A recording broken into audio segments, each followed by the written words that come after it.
young and DM me on Patreon, said, Marquette, how do you deal with a woman who wants you to drink and smoke and you don't drink and smoke?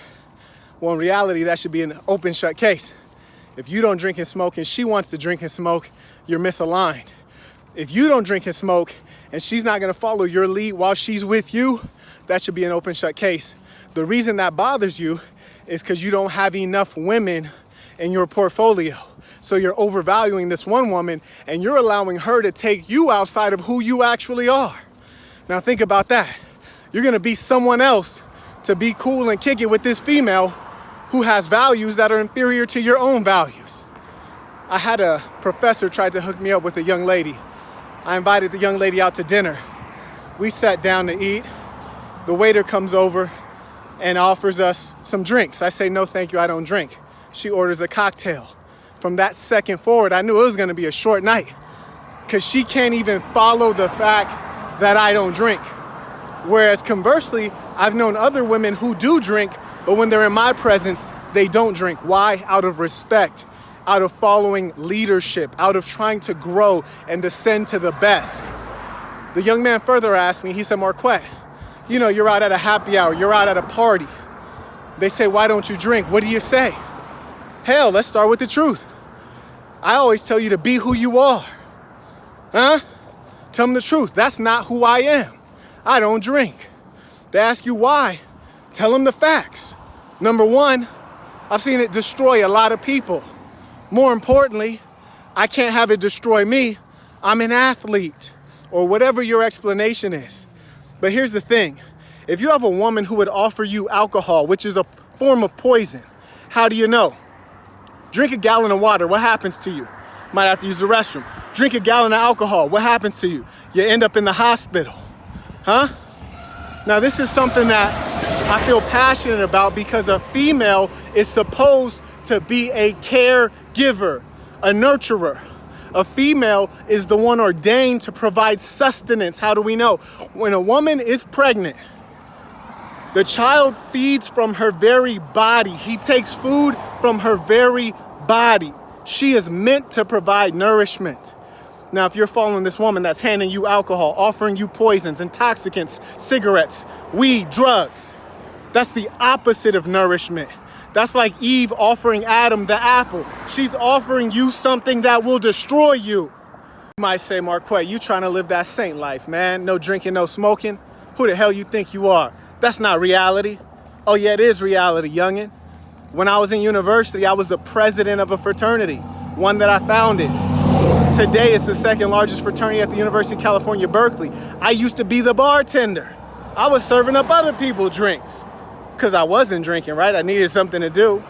But I say that to say, I didn't get laid any less than anybody else because the truth is, when a woman encounters you, she categorizes you in the sense of, yes, I would sleep with this guy. No, I wouldn't sleep with this guy. If alcohol is the deciding factor on her sleeping with you, that means she's indiscriminate. That means that she'll sleep with any random person when she's inebriated because that's her nature. But guess what? Does alcohol change your nature? No, it just magnifies what you are. So if she gets drunk and all of a sudden wants to sleep with you, that's because she's a whore. If she wouldn't sleep with you while she was sober, that means she has a lot of repression. That's not the female that you want. You want a woman that's honest and decisive. You want a woman who offers you good things and nourishment. You want a woman who can play her part and stay low key, not a drunk, raving whore. So look, I know you out there trying to get laid. Remember, the key to getting laid is the same key to being successful in all things. Same key to business, which is to work hard and stay consistent. Plant your seed in fertile soil. Make many investments. Have a diverse portfolio. So if a woman doesn't want to sleep with you tonight, oh, that's all right. That's A-okay. I got Sally and May, and they'll get the job done today. If a chick's trying to get you to drink and smoke, that's not the one. You want a chick that's looking for real value. How you gonna be ashamed to say you don't drink and smoke? How's a woman gonna differentiate you from everybody else if you act like everybody else, huh? You should be the one, if you must be in the club, if you must be at a bar, when a hoe asks you, do you drink? You tell that bitch, no. Look around. All these guys in here drink. If you want one, go get one. I'm nothing like them. I'm on a natural high, bitch. See, because it disgusts me to think about the filthy behavior and the filthy minds and the filthy body of a woman who would pollute herself with intoxicants. Hey, check this out. Why do I speak so strongly about it? Because I want to build up your mentality against these things. Because these are only band-aids for greater emotional and mental problems. These are only little, temporary fixes for your true issues. What you really need is a woman that's pure and offers you goodness.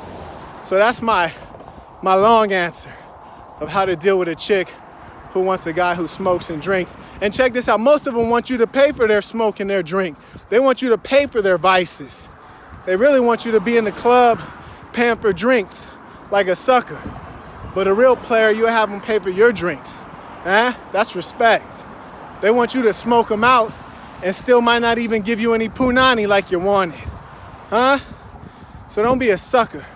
Find you a female that's worth your time and worthwhile. And if you're engaged in intoxicants, I say you go get you some help. Professional help, real talk. I'm dead serious. Because when I drive by these dispensaries out here, I see a line filled with blacks and Latinos. And I'm not shocked, but I am disappointed. So I want to encourage you, like I always do, to be yourself. And who you actually are is not an addict.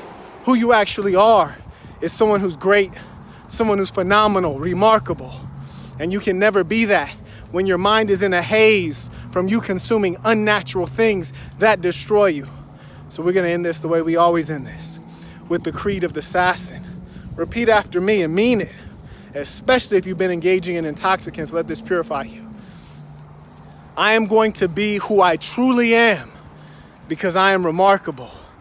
And I'm going to strive every moment to show the greatest part of who I am.